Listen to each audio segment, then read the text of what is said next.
सुप्रभात बच्चों। आशा है आप घर में पूरी तरह से स्वस्थ होंगे और अपनी पढ़ाई पर अच्छे से ध्यान दे रहे होंगे।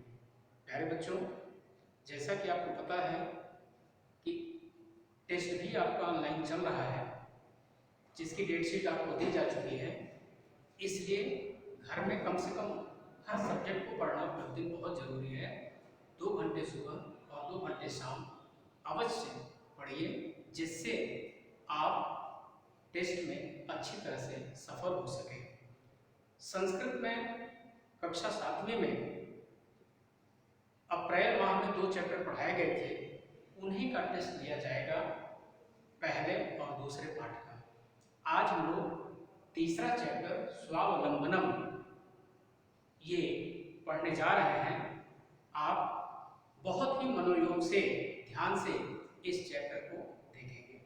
प्यारे बच्चों, पाठ का नाम है स्वावलंबनम। 2 शब्दों से मिलकर के बना हुआ है। स्व धन अवलंबनम, अर्थात स्व का अर्थ है स्वयं पर और अवलंबन का अर्थ है निर्भर होना।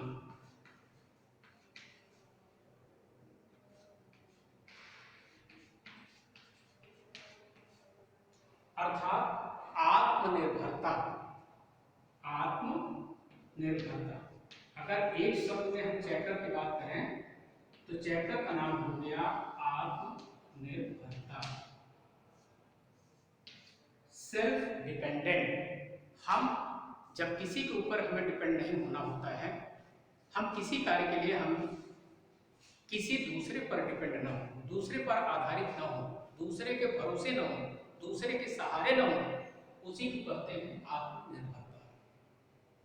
आजकल आप टीवी देख रहे हैं और हमारे प्रधानमंत्री जी आत्मनिर्भर भारत की बात कर रहे हैं।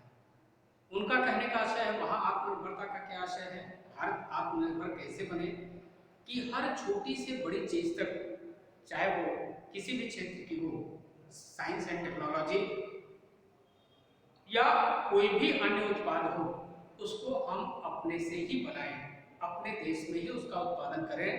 विदेशों से हम बहुत ही कम सामान मंगाएं, जो बहुत ही जरूरी है, जो हमारे यहाँ अभी किसी कीमत पर नहीं मिल सकता है, सिर्फ वही चीज हम विदेशों से मंगाएं और बाकी चीजें हम अपने देश में ही पैदा करें। ये है आत्मनिर्भरता। हम किसी पर डिपेंड न रहें, हम किसी पर निर्भर न रहें। इसी तरह से हमने ये देखा और प्रायः घरों में देखते हैं कि घर में पैसे वालों के यहाँ झाड़ू पोछा करने के लिए अलग, बर्तन धुलने के लिए अलग, कपड़ा धुलने के लिए अलग कई नौकर घर में रखते हैं और वो उन्हीं नौकरों पर ही डिपेंड रहते हैं। अगर वो नौकर किसी कारण से, चाहे तबीयत खराब हो जाए या अन्य किसी कारण से वो नहीं आ पा रहे हैं, तो सब कुछ अस्त व्यस्त घर का हो जाता है, क्योंकि हमारी आदत इस तरह की बन जाती है कि हम उन्हीं पर निर्भर रहते हैं। अगर बर्तन धुलने वाली बाई किसी कारण से वो बीमार हो गई और 3-4 दिन नहीं आई, तो निश्चित रूप से उस घर की व्यवस्था अस्त व्यस्त हो जाती है। सारे बर्तन आंगन में डंप पड़े रहते हैं, जूठे। ये स्थिति आ जाती है कि कोई भी जो इमरजेंसी के लिए बर्तन रखे जाते हैं वो भी निकाल लिए जाते हैं और वो भी जूठे हो जाते हैं, और ये स्थिति आ जाती है कि हम डिस्पोजल का सहारा लेते हैं। प्यारे बच्चों, 2 शब्दों से मिलकर के बना है स्व अवलंबन। आत्मनिर्भरता, स्वयं पर निर्भर होना, या आत्मनिर्भरता। इस बात को एक छोटी सी कहानी के माध्यम से समझाने का लेखक ने प्रयास किया।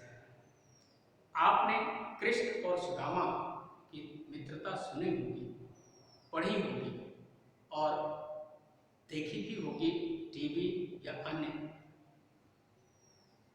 माध्यमों से। किताबों में कहानी पढ़ी होगी, जहां एक और कृष्ण बहुत धनाढ्य राज परिवार से थे, राजा थे, वहीं सुदामा एक गरीब ब्राह्मण था। गरीब, लेकिन दोनों में दोस्ती थी और दोनों स्वाभिमानी थे।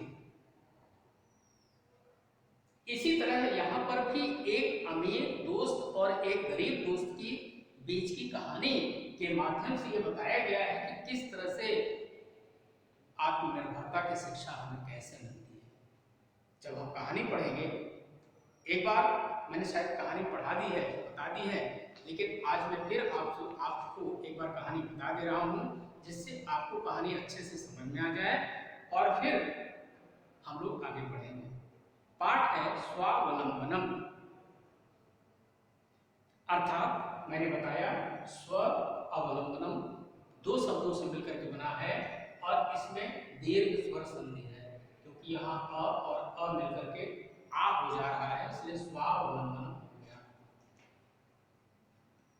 इसमें मुख्य रूप से संख्यावाची शब्दों का प्रयोग किया गया है।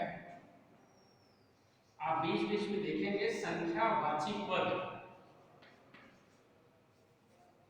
संख्यावाची पद इसमें आ रहा है, इसे हमें सीखना है। प्यारे बच्चों, अब देखिए कहानी कैसे आगे बढ़ती है। कृष्णमूर्ति श्रीकंठस्य मित्रे आस्ताम, श्रीकंठ और कृष्णमूर्ति ये दो मित्र थे। कौन मित्र थे? श्री कृष्ण और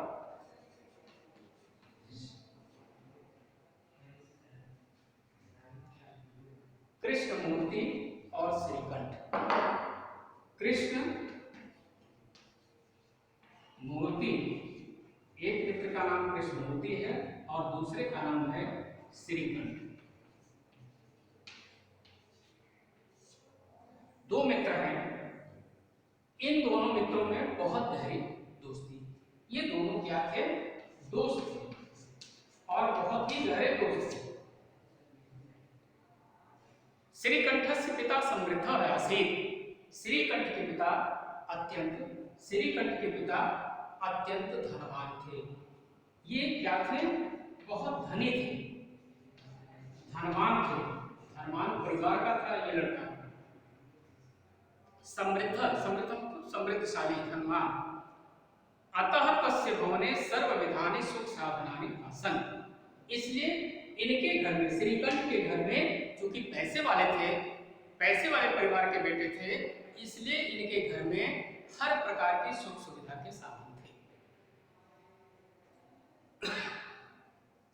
आगे बताया जा रहा है, तस्मिन् विशाले भवने चत्वारिंशत् स्तंभा आसन, उनके विशाल भवन में चत्वारिंशत् कहने का आशय है, ये संख्यावाचक शब्द आया है, चत्वारिंशत् अर्थात 40 को संस्कृत में कहते हैं चत्वारिंशत्। चत्वारिंशत् स्तंभा आसन, उनके बड़े मकान में, बहुत विशाल मकान था, उस मकान में 40 खंभे थे। स्तंभा का होता है पिलर या खंभा। आप चित्र में देख रहे हैं, मकान में सामने पिलर दिखाई पड़ रहा है। तस्य अष्टादश प्रकोष्ठेषु, अष्टादश 8 और 10, अष्टादश प्रकोष्ठेषु 8 और 10 कितना हो गया? 18। और प्रकोष्ठेषु का अर्थ होता है कमरा। उस मकान में 40 खंभे थे, 18 कमरे थे और 50 गवाक्षाः, 50 का अर्थ होता है 50, 50 गवाक्षाः का अर्थ होता है खिड़कियां। 18 कमरे, 50 खिड़कियां और 63 का अर्थ होता है, 60 का अर्थ होता है 6 और 63 का अर्थ होता है 30, और 30 और 6 कितना हो गया? 36। तो ये संख्यावाची पद आ रहे हैं, इन्हें ध्यान से देखना है। 63 विद्युत व्यजनानि च आसन, व्यजनम का अर्थ होता है पंखा, और विद्युत व्यजनानि, चूंकि कई पंखे थे इसलिए बहुवचन में व्यजनानि शब्द आ रहा है, तो व्यजनानि का अर्थ होता है पंखे। और कैसे पंखे थे? हाथ वाले पंखे नहीं थे, विद्युत व्यजनानि अर्थात बिजली वाले पंखे थे, सीलिंग फैन जिसको आप कहते हैं। परम कृष्ण मूर्ते माता पिता च तत्र 10 सेवका निरंतरम कार्यं कुर्वन्ति। वहां 10 नौकर, उस मकान में, उस बड़े मकान में 10 नौकर निरंतर हमेशा काम करते रहते थे। परम कृष्ण मूर्ते माता पिता च निर्धनम कृषक दंपति, लेकिन कृष्ण मूर्ति के माता पिता अत्यंत गरीब परिवार के थे। तस्य गृहम आडंबर विहीनम साधारणम चासीत, उनका मकान साज सज्जा से रहित एक साधारण सा मकान था, जिससे गरीब किसान का मकान गांव में होता है, उस तरह का मकान था। पहला अनुच्छेद एक बार फिर से प्यारे बच्चों देखते हैं। कृष्णमूर्ते श्रीकंठस्य मित्रे आस्ताम, श्रीकंठ और कृष्णमूर्ति दोनों मित्र थे। श्रीकंठस्य पिता समृद्ध आसीत, श्रीकंठ के पिता अत्यंत धनवान थे। अतः तस्य भवने सर्व विधानि सुख साधनानि आसन, इसलिए उसके मकान में हर प्रकार की सुख सुविधा के साधन थे। तस्मिन् विशाले भवने 40 स्तंभा आसन, उनके विशाल भवन में 40 खंभे थे। तस्य 18 प्रकोष्ठेषु, उनके 18 कमरों में, प्रकोष्ठेषु अर्थात कमरों में 50 दरवाजा, 50 खिड़कियां, 44 द्वाराणि,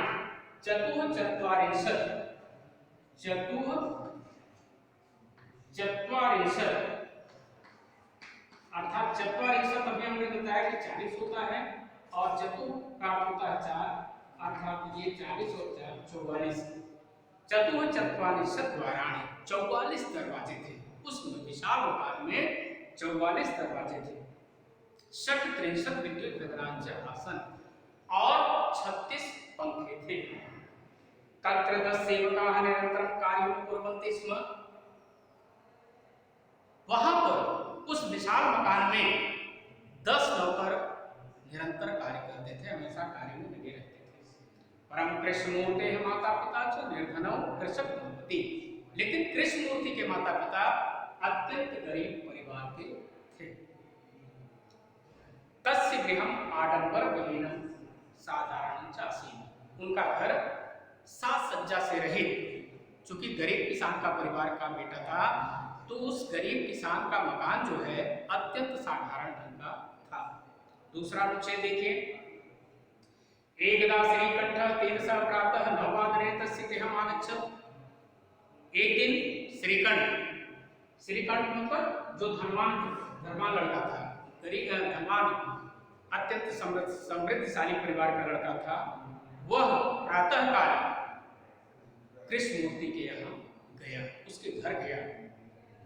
तत्र कृष्णमूर्ति तस्य माता पिता च स्वशक्त्या श्रीकंठस्य आतिथ्यम अकुर्वन्, वहां पर कृष्णमूर्ति और उनके जो माता पिता थे पूरी सामर्थ्य के अनुसार जो कुछ भी उनके यहाँ उपलब्ध था, पानी मीठा जो भी उपलब्ध था उनके पास, वो लेकर के उन्होंने श्रीकंठ का स्वागत किया। अपनी स्वशक्तिया, अपनी पूरी शक्ति के अनुसार, अपनी पूरी सामर्थ्य के अनुसार आतिथ्यम अर्थात स्वागत किया, सत्कार किया। एतद् दृष्ट्वा श्रीकंठ कथयत्, यह देख करके श्रीकंठ ने कहा, मित्र अहम भवताम सत्कारेण संतुष्टोस्मि। हे मित्र, मैं आप लोगों के स्वागत सत्कार से अत्यंत प्रसन्न हूं। केवलम इदमेव मम दुःखम यत्र तव गृहे एकोपि भृत्यः नास्ति। केवल इस बात का कष्ट है कि तुम्हारे घर में एक भी नौकर नहीं है। भृत्य का अर्थ होता है नौकर। भृत्य का अर्थ क्या होता है? नौकर। कह रहे हैं कि मित्र अहम भवताम सत्कारेण संतुष्टोस्मि। हे मित्र, मैं तुम लोगों के स्वागत सत्कार से बहुत प्रसन्न हूं। केवलम इदम एव मम दुःखम यत् तव गृहे एकोपि भृत्यः नास्ति। केवल मुझे इस बात का कष्ट है कि तुम्हारे घर में एक भी नौकर नहीं है। मम सत्काराय भवतां बहु कष्टम जातम। मेरा स्वागत करने के लिए आप लोगों को बहुत कष्ट हुआ। अब थोड़ा सा घमंड के भाव में ये बात बोलता है आगे, मम गृहे तु बहवः कर्मकराः आसन्। मम गृहे तु बहवः कर्मकराः सन्ति। मेरे घर में तो बहुत सारे नौकर हैं, रात दिन काम करते रहते हैं। तब कृष्णमूर्ति भी स्वाभिमानी था, जो गरीब परिवार का बेटा था वह भी स्वाभिमानी था। उसने कहा, मित्र ममापि अष्टौ कर्मकराः सन्ति। हे मित्र, मम अपि, ममापि दो शब्दों से मिलकर के बना है मम अपि, मेरे भी। अब क्या होता है भी, मेरे भी 8 काम करने वाले लोग हैं, अर्थात 8 नौकर मेरे पास भी हैं। तेज 2 पादौ 2 हस्तौ 2 नेत्रे 2 श्रोत्रे इत। वे 8 कौन कौन हैं? 2 हमारे पैर, 2 हाथ, 2 कान और 2 आंख। एते प्रतिक्षण मम सहायका।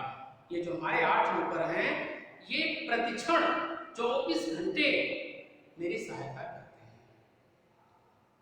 किंतु तो भृत्याः सदैव सर्वत्र च उपस्थिता भवितुं न शक्नुवन्ति। लेकिन तुम्हारे जो नौकर हैं वो 24 घंटे हर जगह नहीं उपस्थित हो सकते। त्वं तु स्वकार्याय भृत्याधीनः, भृत्य अधीनः, भृत्य अधीनः। तुम तो अपने काम के लिए नौकरों के अधीन रहते हो। तुम तो अपने काम के लिए नौकरों के अधीन रहते हो, लेकिन मेरे जो काम करने वाले लोग हैं वो मेरे अधीन रहते हैं। देखिए बातों में कितना अंतर है। जहां श्रीकंठ बड़े घमंड से कहता है, जो धनवान घर का बेटा था, वो ये कहता है कि मेरे यहाँ तो 10 काम करने वाले लोग हैं। वहां कृष्णमूर्ति कहता है कि मेरे भी 8 काम करने वाले हैं। लेकिन अंतर क्या है कि तुम नौकरों के अधीन रहते हो, अपने किसी भी कार्य के लिए नौकरों के अधीन रहते हो, और मेरे जो नौकर हैं वो मेरे अधीन रहते हैं। वो 24 घंटे मेरी सहायता करते हैं। यदा यदा ते अनुपस्थिता तदा तदा तुम कष्टम अनुभवसि। और जब जब वे अनुपस्थित रहते हैं, तुम्हारे नौकर जब जब अनुपस्थित रहते हैं, तब तब तुम्हें कष्ट का अनुभव होता होगा या अनुभव होता है। स्वावलंबने तो सर्वदा सुखम एवं न कदापि कष्टम भवति। अब देखिए सबसे महत्वपूर्ण बात ये कही गई है, सबसे महत्वपूर्ण बात इस पाठ का पूरा सारांश ये कहा गया है,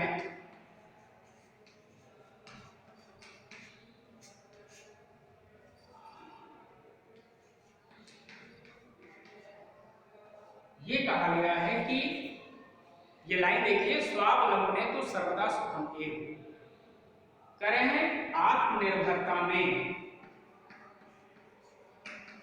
यही लाइन पूरे पाठ का जीस्ट है, पूरे पाठ की शिक्षा है। आत्मनिर्भरता में हमेशा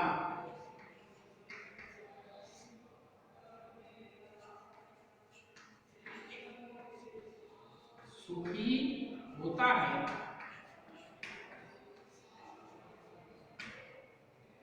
कभी कोई कष्ट नहीं होता।